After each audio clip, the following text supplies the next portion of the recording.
Everyone is telling you to lower your stomach acid. If you are over 60 and you carry around that heavy, bloated, uncomfortable feeling after meals, the kind of feeling that makes you want to lie down and unbutton your pants, there is a real chance that you have been given the exact opposite of the advice your body actually needs. And tonight, I want to take the time to show you why. You finish dinner. Within 20 minutes, you feel full in a way that feels wrong. Your stomach is hard. There is a pressure under your ribs that was not there an hour ago. You belch and a thin burning starts climbing up the middle of your chest. You reach for an antacid. You feel better for an hour. Tomorrow night, you do the same thing. Maybe your doctor put you on a proton pump inhibitor, omeprazole, esomeprazole, pantoprazole 5 years ago. Maybe 10. Maybe no one ever took you off it. You are not alone. Roughly 15 million American adults over 60 are taking a daily acid-suppressing medication right now. And many of them, possibly most of them, have a problem that is the mirror image of what they are being treated for. There is no conspiracy here. There is just a system that has more time to write a prescription than to ask a slow question. Tonight we have time for the slow question. Here is what almost every adult in this country has been taught. Burning after meals equals too much acid. Bloating equals too much acid. Indigestion equals too much acid. The fix? Suppress the acid. Antacids, if it is mild. H2 blockers like famotidine, if it is moderate. Proton pump inhibitors, if it is stubborn. That model is not stupid. It is built on real medicine. For some people, it is exactly right. If you have true erosive reflux disease, an active peptic ulcer, Barrett's esophagus, or a rare condition called Zollinger-Ellison syndrome, lowering acid is medically appropriate and often necessary. I am not telling those people that they are wrong to take their medication, not for a second. I am telling you something else. I am telling you that for a large and unrecognized share of adults over 60, the same symptoms, the same burning, the same bloating, the same heavy stomach come from a completely different cause. And that cause is the opposite of what you have been told. Not too much acid, too little. Inside the lining of your stomach, there are cells called parietal cells. That is a name worth learning, parietal cells.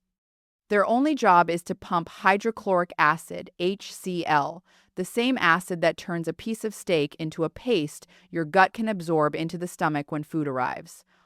By the time most adults reach 60, those parietal cells are producing roughly 30 to 40% less acid than they did at 20. The decline is gradual.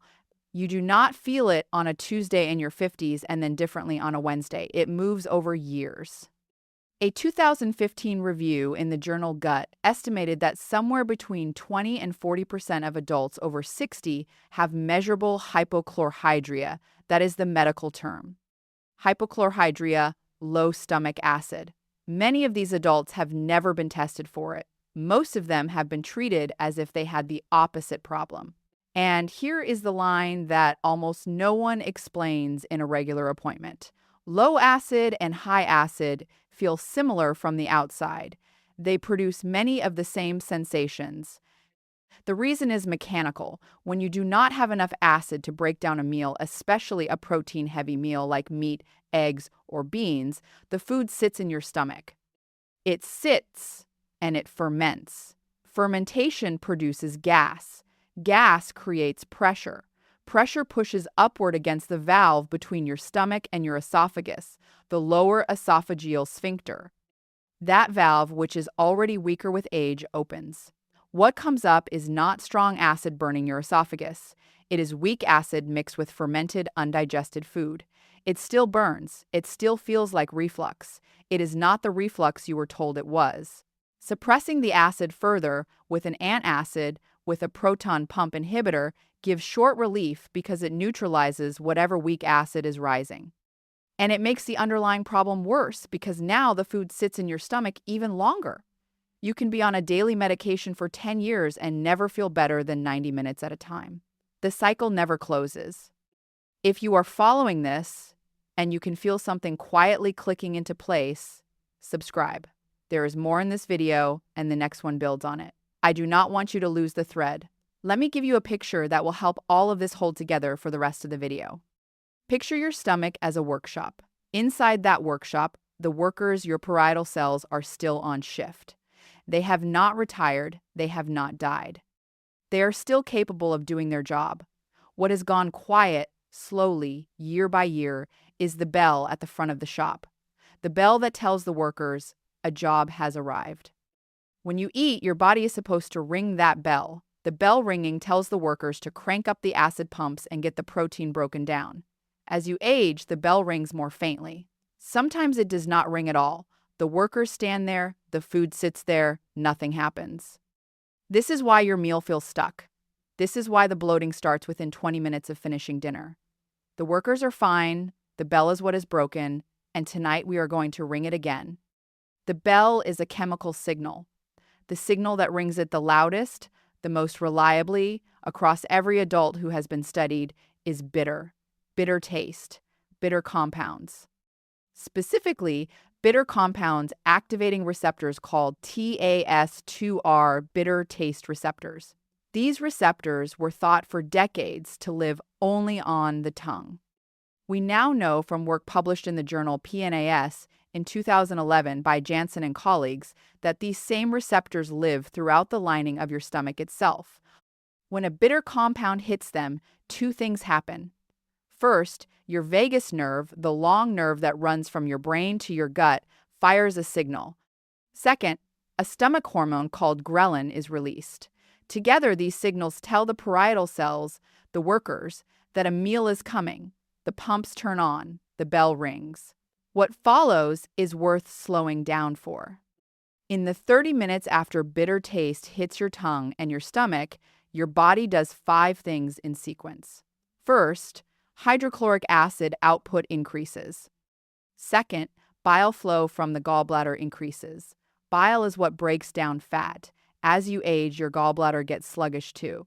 Third, the pancreas releases digestive enzymes lipase, protease, amylase that break down fat, protein, and carbohydrates respectively. Fourth, gastric motility shifts. That means food moves through your stomach at the correct pace, not stalled at the top, not dumped too fast at the bottom. Fifth, mucus production in the stomach lining steadies, protecting the stomach wall from the very acid it is making. This whole cascade is called the cephalic phase of digestion, cephalic meaning of the head, because it begins before food even arrives in the stomach. It is the priming step. Without it, you are eating into a cold workshop. The cephalic phase is the warm-up. In 1997, a paper in the Journal of the American Medical Association, Hurwitz and colleagues measured gastric acid output in older adults and showed a real and steady decline starting in the 60s. That paper is almost 30 years old, and the finding has been confirmed again and again. It is not controversial, it is just rarely brought up. Before I tell you what to put on your plate, I have to be direct with you about who this does not apply to, because this is where things get serious. If you have any of these signs, what I am about to explain is not safe for you to do alone. You need a clinician. If you have severe heartburn that wakes you up at night, if you have difficulty swallowing, or food feels like it is sticking on its way down, if you have vomited blood or what looks like coffee grounds, if your stools have been black and tarry, or there is visible blood, if you have lost weight you did not try to lose, if you have been diagnosed with Barrett's esophagus, an active peptic ulcer, severe gastritis, or an untreated H. pylori infection, if you have severe kidney disease where doctors have asked you to limit acidic foods, if you are on thyroid medication like levothyroxine or certain antibiotics where stomach acid affects how the drug is absorbed. In any of those cases, do not start bitter foods on your own. Do not stop your proton pump inhibitor on your own. Speak with your clinician first. Bring the studies if it helps. Ask to have your B12, your iron, your ferritin, and your magnesium tested. Ask whether your medication is still appropriate after this many years. The decision is yours and your clinician's. Not mine, not the internet's. For the much larger group of adults over 60 who are not in that warning category, the group with bloating, indigestion, fatigue, and that heavy feeling after meals that has never quite been explained, here is where the picture gets bigger than the stomach. Vitamin B12 does not float into your bloodstream the moment you eat it. It comes attached to the protein in your food, meat, eggs, dairy, fish. To release it from that protein, you need stomach acid, and you need an enzyme called pepsin, which is itself activated by acid. Pepsin without acid is a key without a lock. Once B12 is released from the food protein, it binds to a carrier called intrinsic factor, which is also made in the stomach by those same parietal cells. The B12 plus intrinsic factor complex then travels down to the lower small intestine, where it is finally absorbed. Take away the acid through years of acid suppression, through age-related decline, through both, and that whole chain breaks at the first link. The B12 never gets free of the protein. It passes through you and out. A 2013 study in the Journal of the American Medical Association by Lamb and colleagues looked at almost 26,000 patients. Those taking proton pump inhibitors for 2 or more years had a 65% higher risk of vitamin B12 deficiency than those who were not. 65%. That is not a rounding error. That is a real number in a real journal in a study large enough to take seriously. Iron tells a similar story. The iron in red meat, what is called heme iron, is absorbed reasonably well even without much acid. The iron in plants, in beans, in iron supplements, what is called non-heme iron, needs to be converted from its ferric form to its ferrous form before your body can absorb it. That conversion requires stomach acid. No acid, no conversion. No conversion, no absorption. Your iron passes through your gut and is gone. This is why so many older adults take an iron pill faithfully every day for 2 years and watch their ferritin barely move. The pill is fine. The acid is missing. Here are the signs that point toward low acid rather than high acid. You do not have to have all of them. 3 or 4 is enough to take seriously. You feel bloated within 20 to 30 minutes of eating, especially after meat, beans, or eggs. You belch a lot, and the belches have no taste of acid, just air. You feel like food sits in your stomach for hours after a meal. You sometimes see undigested food in your stool, pieces of vegetable, fibers of meat. Your nails are thin, peeling, or splitting. The medical term is onychorexis, brittle nails, and they have not improved with biotin. Your hair is thinning, particularly at the crown. Your last blood test showed low B12, low ferritin, or borderline iron. You have been told you are anemic, and the iron pills your doctor prescribed give you stomach pain. That itself is a clue, because intact ferrous sulfate is hard on a low-acid stomach. You feel cold, even in warm rooms. Your tongue burns sometimes, or has a smooth red appearance. You have numbness or tingling in your hands or feet that no one has fully explained, and yes, that one is serious, and it deserves a B12 test the next time you see your doctor. Not next year. Soon. If 3 or more of these sound familiar, the next part of this video is what your stomach has been quietly asking for. Now we get to the kitchen, and the kitchen, it turns out, has been holding the answer the entire time. The simplest, cheapest, most reliable bell ringer for your stomach is bitter food eaten 10 to 15 minutes before your main meal. Not after, not with, before. Because the cephalic phase has to come first. Here is what works. Arugula, what your grandmother might have called rocket. A small handful, raw, with a squeeze of lemon and a drizzle of olive oil. You can eat it standing in the kitchen if you want, 10 minutes before you sit down to dinner. The bitter compounds in arugula sulfur-containing molecules called glucosinolates fire the bitter receptors strongly. Dandelion greens. Yes, the same plant that grows in your yard, though buy them at the grocery store unless you are certain your lawn has not been sprayed. You can cook them briefly with garlic or eat them raw if you can handle the strength.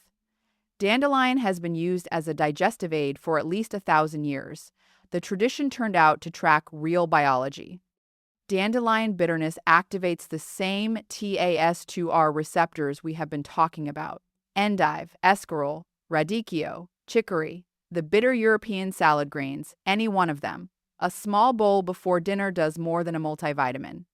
Watercress, mustard greens, even the outer dark leaves of romaine lettuce that you usually throw away, those are the bitter ones. Save them. They are the medicine. A wedge of lemon in warm, not hot water, first thing in the morning, sipped slowly 10 minutes before breakfast. This is one of the oldest practices across many traditional cuisines. It is not magic. It is bitter signal plus a small amount of citric acid plus a gentle wake up to the stomach. Apple cider vinegar. 1 tablespoon in half a cup of water, sip through a straw 15 minutes before a protein-heavy meal. 2 cautions on this one.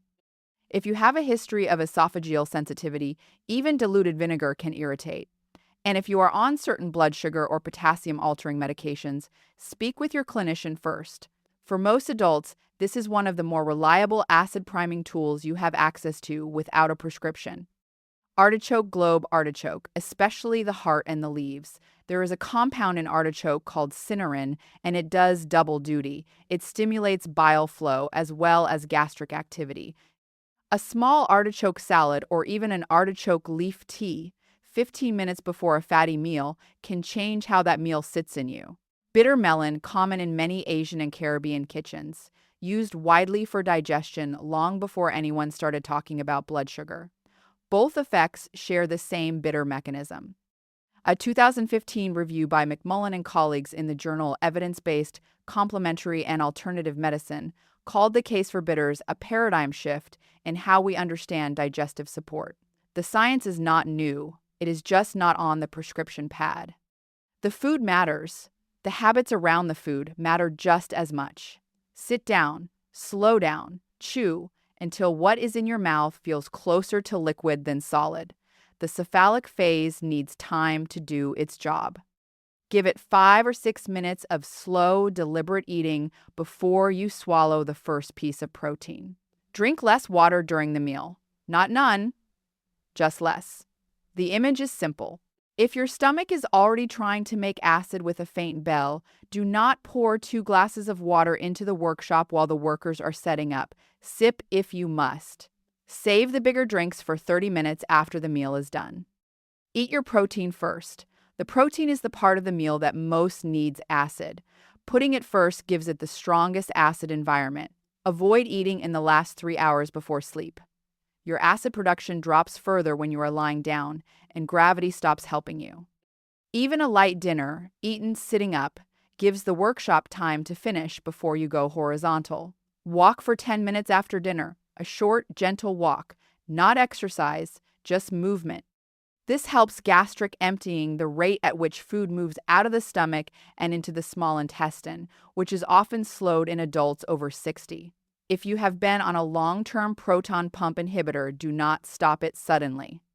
There is a real rebound effect. Acid production can spike for a couple of weeks after abrupt discontinuation, and the rebound itself feels like new reflux, which traps people on the medication. A clinician can taper you safely, often by switching to a lower dose H2 blocker first, then to bitter foods and lifestyle, then to nothing at all. This is not a 48-hour project. This is a 3 to 6 month project, done with someone who can check on you. Here is what most adults notice when they do this properly, in the order they tend to notice it. In the first week, less bloating after meals, particularly after protein. The heavy feeling lifts faster, sometimes by half, sometimes more. By week 2 or 3, fewer belches. Less air in the upper stomach, the undigested food in the stool starts looking more broken down. Some people notice that their breath improves, which is itself a low-acid sign, because food fermenting in the stomach contributes to a breath odor that mints cannot fix. By month 2, nails start to thicken back, hair shedding slows. People report more energy in the late afternoon, the kind of 2 o'clock to 4 o'clock dip that is often a low B12, low iron pattern that nobody traced to the stomach. By month 3 to 6, if your blood work was showing borderline B12 or ferritin, you should see those numbers begin to move. Ask your clinician for a recheck around month 4 if you started low. This is also when many people notice that their cold hands and feet warm up, that their tongue feels normal again, and that the small numbness or tingling, if it was mild, begins to fade. Nothing reverses overnight. The stomach lining is not a quick repair. Some changes, particularly in the parietal cells themselves, may not fully reverse if you have decades of atrophic gastritis behind you. But the function can improve substantially in most adults, and the protocol costs almost nothing to try. The clinical literature on aging gastrointestinal function, including a review by Sals in the journal Digestive Diseases in 2007 and an earlier review by Russell in the American Journal of Clinical Nutrition in 1992, both make this point clearly. Decline is common. Decline is not destiny. Before we close, I want to know who is watching tonight. Tell me your decade in the comments. 60s, 70s, 80s. The mechanisms shift across those decades, and the next videos I write will be shaped by who is out there reading. If you are watching from outside the United States, drop your country too. I have been getting comments from Australia, the United Kingdom, Canada, the Philippines, India. I want to know, here is what I want you to take with you tonight. The advice you have probably been given for years, cut the acid, suppress the acid, take a daily pill for the rest of your life, is not wrong for everyone. For some people, it is correct and necessary, and I do not want anyone with true erosive disease to stop their medication based on a video. Please hear that clearly. But for the much larger group of adults over 60 who carry around bloating, heaviness, indigestion, fatigue, low B12, brittle nails, thin hair, the model has been pointed in the wrong direction. The stomach has not been making too much acid, it has been making too little, and the bell that used to ring it into action has gone quiet. The kitchen rings the bell. Arugula, dandelion, lemon in warm water, a tablespoon of apple cider vinegar, bitter greens before dinner, endive, watercress, the outer leaves of the romaine. The plant your grandmother kept on the windowsill that you thought was just decoration. This costs nothing, it does not require a prescription, it does not even require a supplement. It just requires that someone finally gave you the time to explain it properly. That is what tonight was. The slow appointment you have not been getting. I will see you in the next one.